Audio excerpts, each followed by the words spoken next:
Hello all, welcome back to yet another episode under the Azadi Kamrat Mahosar Stories theme from Momish of Musings.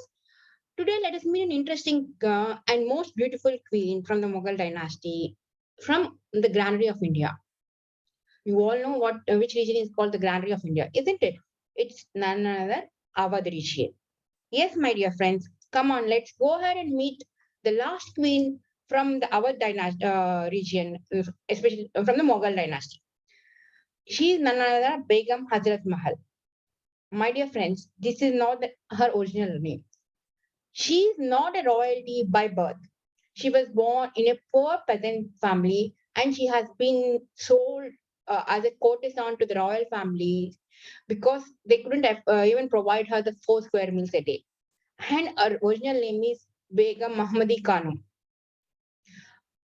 When she started working as a courtesan, dancing in the royal courts, the last king of Awadh, that is Ali Shah, actually was smitten by her beauty, and he had asked her to marry him, and that is how Muhammadi Khanum had entered the janana of Wajid Ali Shah. At that point of time, Wajid Ali Shah used to call her Mehek Pari, Mm, and he has in fact written a lot of poems about her beauty. And one of the poems that which I'm loosely translating to you in English is that wherever she steps in, there will be a beautiful perfume that surrounds her. The beautiful beauty of her will make everybody fall flat on their faces. Her character is so flawless as her beauty. And here, very soon, she had become pregnant and she delivered the first heir apparent to Wajid Ali Shah, and they named that baby as Brajis Qadir. As Begum Mahmadi Khanum had given him real hair, Brajis Qadir, Wajid Ali Shah had given her the title Hazrat Mahal, which is actually the building in which she is residing in Wajid Ali Shah's dynasty. And that was a time when the actual Indian subcontinent is under turmoil, and is Britishers are trying to expand their influence all over the India. Mm, all the other queens in the Wajid Ali Shah's Zanana used to actually actually started enjoying the luxuries. They started getting it. They are mostly they keep pampering themselves, their beauty, and they follow their beauty regimes. They chit chat all the women folk, and they engage themselves in all the frivolities of life. But our Begum Hazrat Mahal was not the one who could get easily adjusted into that women folk groups. Though she used to spend time completely in Janana, away from all the political galore or from the public eye, she should keep a close watch on the happenings within the kingdom because she had this premonition that soon there might be some mishaps that will happen in her kingdom and nothing is going on right in their kingdom. But being a lady, she was not given a chance, or she was not privy to the political administration or the military administration strategies and stuff like that. But nonetheless, she was keeping a close watch on things happening in the Awadh kingdom. In 1856, Lord Dalhousie annexed Awadh region on the pretext of doctrine lapse. You all know what doctrine lapse is, right? This is the major tool which is being used by Britishers to confiscate the kingdoms from the Indian rulers.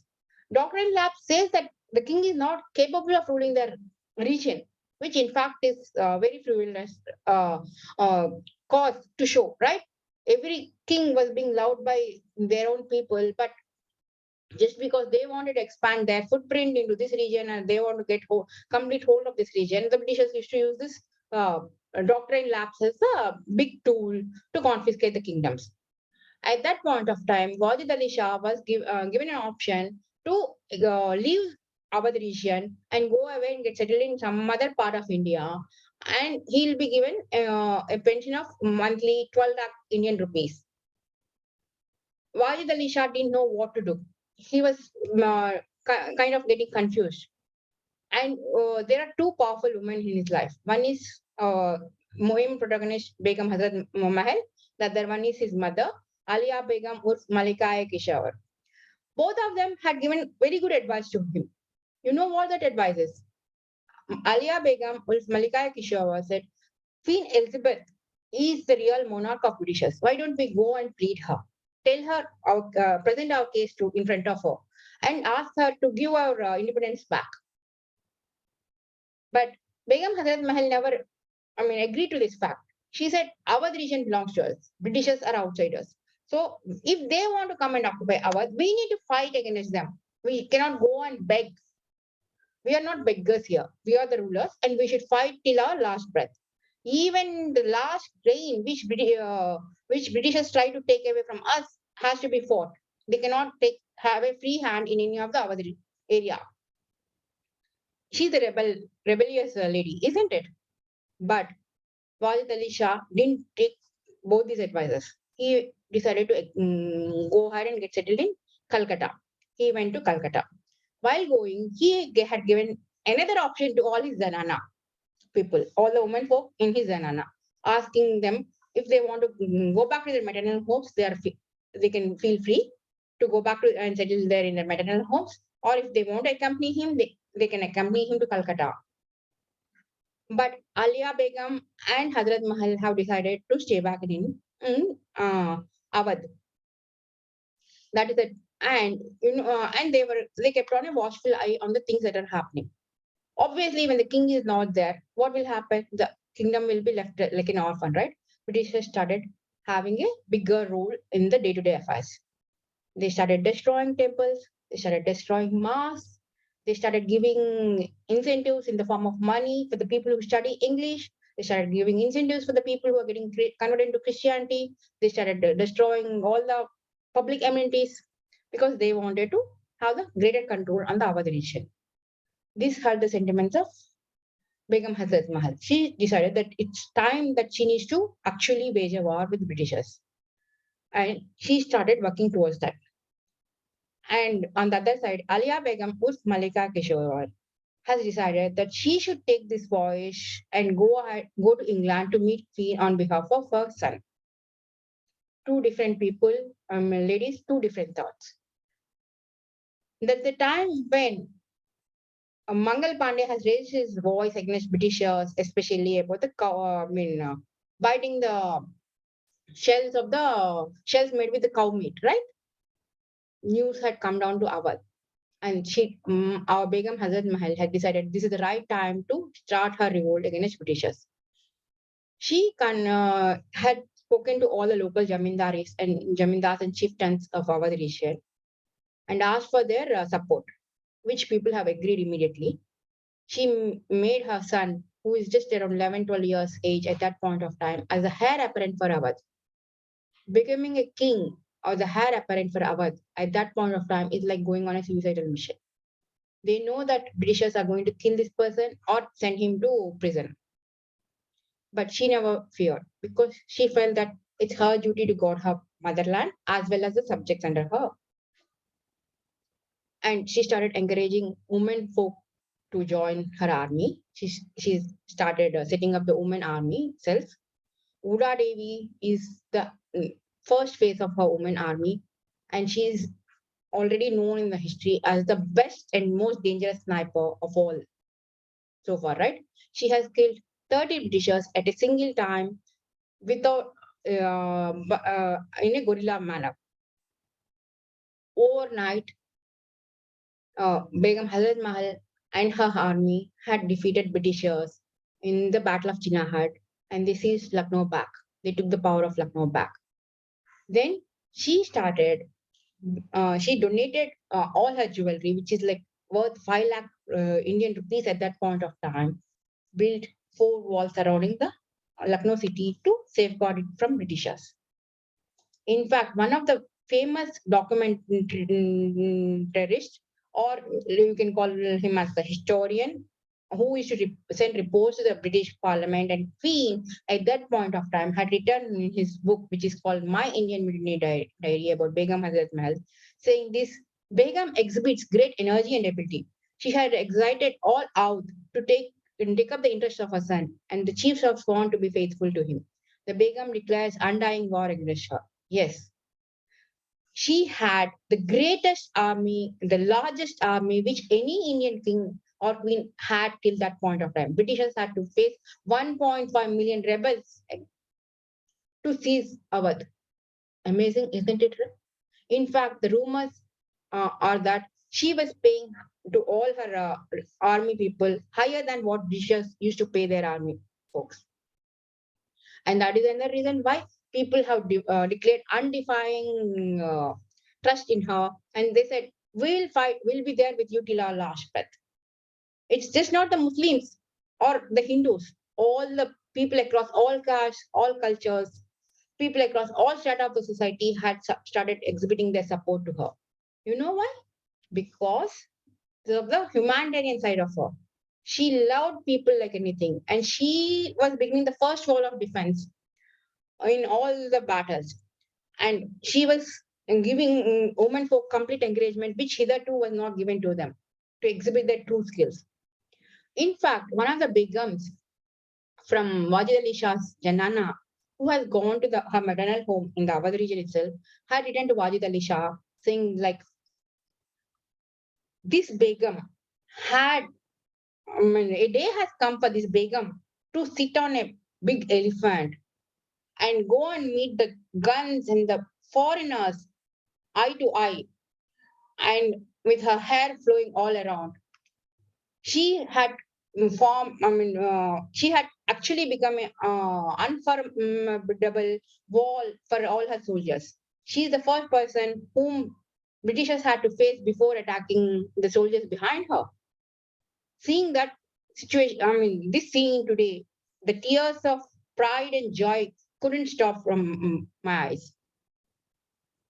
In fact, Wajid Ali Shah himself had written in a couple of the poems about her, saying, this Begum is one of its kind who is not attracted or lured by the frivolities of life. In my Janana, she always had a bigger eye for the people, subjects in my region. She always wanted their welfare, their health. Another queen, Wajid Ali Shah's Begum had told that, imagine if your Begum can be so powerful and so brave, how, what will be the bravery of the king who got married to her? Which shows that she didn't make name for herself. She made name for the entire Mughal dynasty, for the entire our kingdom. Great, isn't it? Then she started playing. She started participating in a lot of battles. And there are times when she has to get lost. I'm not going to talk about all these things. What I want to bring to your attention is the humanitarian side of Begum Hazrat Mahal. She started asking the women from that region, from that time, 18th century, to start reading and writing. She wanted them to take active part in the political administration. She wanted them to start working on the military strategies in attacking the Britishers. And at the same time, she also took care of their basic needs like health, education, roads, and she encouraged all people of all the castes. She felt that she's no different from them. In fact, you know how she should rule her kingdom? Of course, on her behalf of her son. She should have weekly status meetings along with her generals.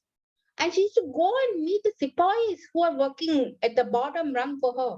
She used to share her dinners, her meals with them. And she used to go to Hindu temples also to take part in the prayers which Hindus were organizing. She was so secular in nature at that point of time. She's never said that I'm a Muslim, I will not enter Hindu temple, nor I'm a Hindu, Hindus cannot enter my temple, or whatever it is. She felt that all human beings are one and the same. Isn't she another big testimonial for our Indian culture, which says Vasudhaiva Kutumbam? It's a global village where everybody is one and the same. The other side, our Zena Alia Begum had undertaken this torturous journey over the sea and gone ahead and met Queen Elizabeth in England. And Queen denied, saying that I don't have powers to make this call. It's only you need to go and convince the British Parliament. and British Parliament had ridiculed her about her dressing, her style of talking, and they dismissed her case to give independence to Wajid Ali Shah. She felt very defeated and ashamed. That's when she realized that, yes, her daughter in law, Begum Hazrat Mahal's words are really true. She started returning back to India. En route, she fell sick and died in Paris. Here, our Begum Hazrat Mahal also started getting some defeats in different battles which she started waging. She is waging with Britishers. You know the reason? People were not happy, my dear friends. Some people, the treacherous people, should I say, the people who had joined their hands with Britishers, who were envious of her, the name she was getting, people who wanted to lead a luxury life, who were not having the love for the motherland. They started passing on information about her from the royal courts, people from the royal courts, people from outside the royal families. A lot of people have started joining hands with Britishers, and Britishers started getting to know her whereabouts, her next plans, and that's the reason why she started getting defeated in those wars. And the money which she had with her was also getting exhausted. She was reaching a place where she knew that they might catch her pretty soon. So she crossed Ganges and tried and entered into Nepal, and along with her 1,500 and odd supporters. She built an asylum there and kept in touch with all the freedom fighters, freedom movement that's happening in India, back in India. And she wanted to come back with a bigger, much bigger force and attack Britishers once again. But unfortunately, her last wish couldn't be fulfilled.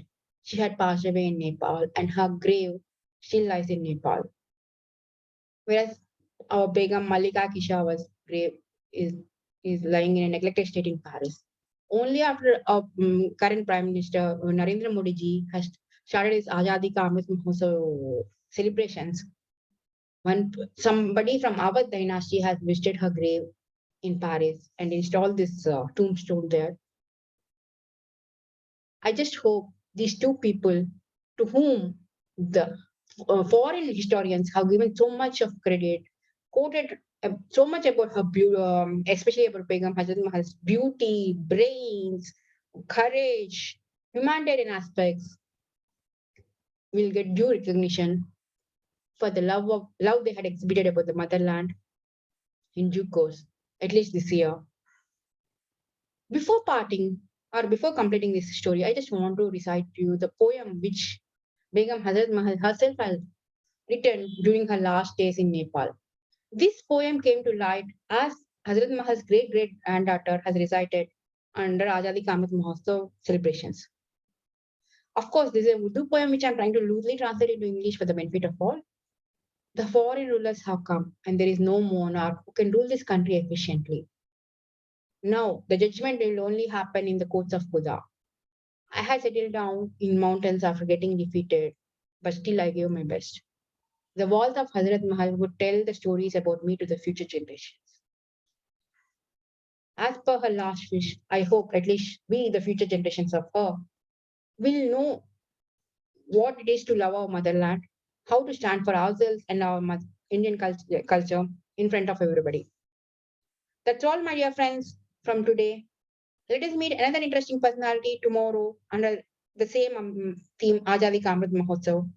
Stay safe till then. Bye bye.